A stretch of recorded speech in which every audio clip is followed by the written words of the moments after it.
Radhe Radhe everyone. आज की video में मैं आपको पितृपक्ष में आने वाली एकादशी यानी कि इंद्रा एकादशी की व्रत की कथा सुनाऊंगी। तो चलिए व्रत की कथा शुरू करते हैं। कृष्ण भक्ति में सरोवर होकर अर्जुन बोले, हे भगवान, अब आप कृपा पूर्वक अश्विन मास की कृष्ण पक्ष में आने वाली एकादशी की कथा कहिए। इस एकादशी का क्या नाम है तथा इसका व्रत करने से क्या फल मिलता है, कृपया करके यह सब मुझे समझाकर बताइए। श्री कृष्ण बोले, हे अर्जुन, अश्विन मास के कृष्ण पक्ष की एकादशी का नाम इंद्रा एकादशी है। इस एकादशी का व्रत करने से समस्त पापों का नाश होता है, नरक में गए हुए पितरों का उद्धार होता है। हे पार्थ, इस एकादशी की कथा सुनने मात्र से ही मनुष्य को अनंत फल प्राप्त होते हैं। मैं कथा कहता हूँ, तुम ध्यानपूर्वक सुनना। सतयुग में महिष्मती नाम की नगरी में इंद्रसेन नाम का एक प्रतापी राजा राज्य करता था। वह पुत्र, धन, धान्य आदि से परिपूर्ण था। उसके स्त्री हमेशा भयभीत रहते थे। एक दिन राजा अपनी राज्यसभा में सुखपूर्वक बैठा था। तभी महर्षि नारद वहां आए और नारद जी को देखकर राजा आसन से उठ प्रणाम करके उन्हें सम्मान सहित आसन दिया। तब महर्षि नारद ने कहा, हे राजन, आपके राज्य में सब सकुशलता से हैं। मैं आपकी धर्मपरायणता को देखकर अत्यंत प्रसन्न हूँ। राजा बोला, हे महर्षि, आपकी कृपा से राज्य में सब कुछ कुशल पूर्वक है तथा आपकी कृपा से मेरे समस्त यज्ञ कर्म आदि सफल हो गए हैं।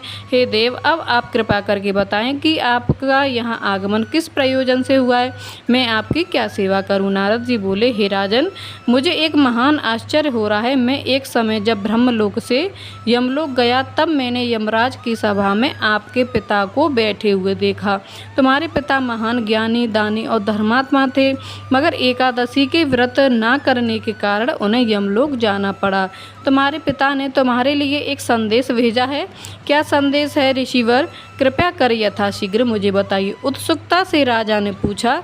ऋषिवर ने बताया। उन्होंने कहा कि महर्षि, आप मेरे पुत्र इंद्रसेन, जो कि महिष्मती नगरी का राजा है, उसके पास जाकर संदेश देने की कृपा करें कि मेरे किसी पूर्व जन्म के बुरे कर्म के कारण ही मुझे यह लोक मिला है।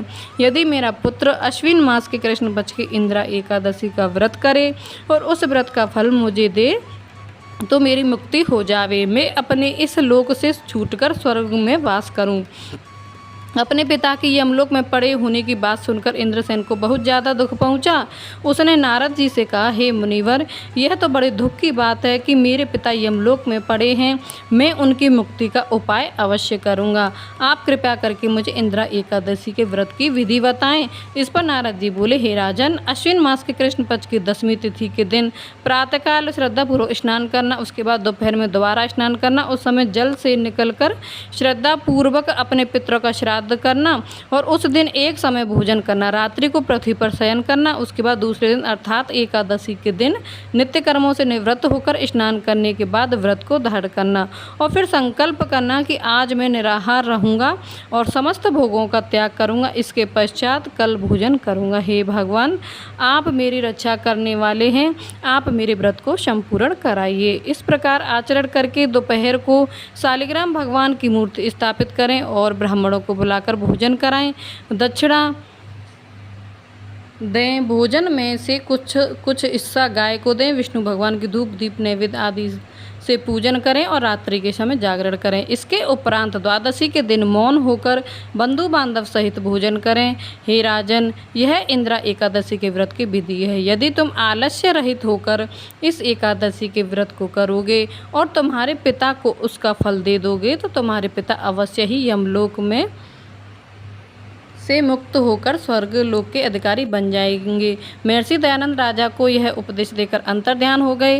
राजा ने इंद्रा एकादशी का विधि पूर्वक व्रत किया। बंधु बांधव सहित इस व्रत को करने के कारण आकाश से पुष्पों की वर्षा होने लगी और राजा का पिता यमलोक से रथ पर चढ़कर स्वर्ग लोक की तरफ चले गया।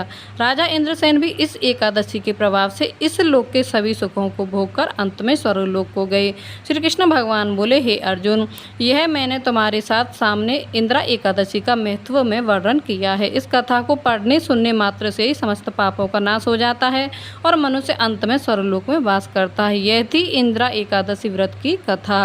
हे भगवान, जैसे आपने राजा का और उनके पूर्वजों का उद्धार किया, उसी तरह इस कथा को कहते सुनते हुंकारा भरते सबका उद्धार करना और सबकी सभी मनोकामनाएं पूर्ण करना। यह थी इंदिरा एकादशी व्रत की कथा। इसके बाद हम जो है गणेश जी की कथा ज़रूर कहेंगे। एक बार एक गांव में एक बुढ़िया रहती थी। बुढ़िया रोजाना गणेश जी की पूजा करती थी। रोजाना मिट्टी के गणेश जी बनाती, रोजाना गल जाते। बुढ़िया घर के सामने ही एक सेठ की हवेली बन रही थी। बुढ़िया ने जाके कारीगर से कहा, कारीगर कारीगर मेरे पत्थर के गणेश जी बना दो।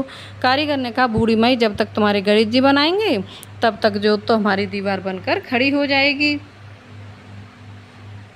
हमें समय नहीं है, आप किसी और से बनवा लें। बुढ़िया को यह सुनकर बहुत बुरा लगा। बुढ़िया बोली, भगवान करे तुम्हारी दीवार टेढ़ी हो जाए।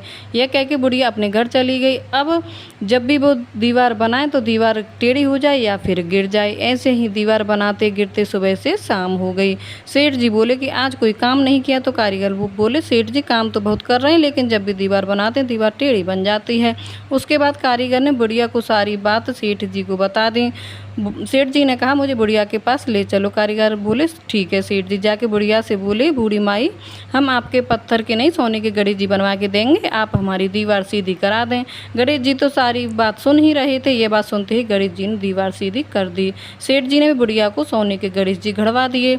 ये गणेश जी महाराज, जैसे सेठ की दीवार सीधी करी वैसे ही सबके सारे काम सीधे करना। जैसे बुढ़िया माई की इच्छा पूरी की वैसे ही सबकी सब मनोकामनाएं पूरी करना।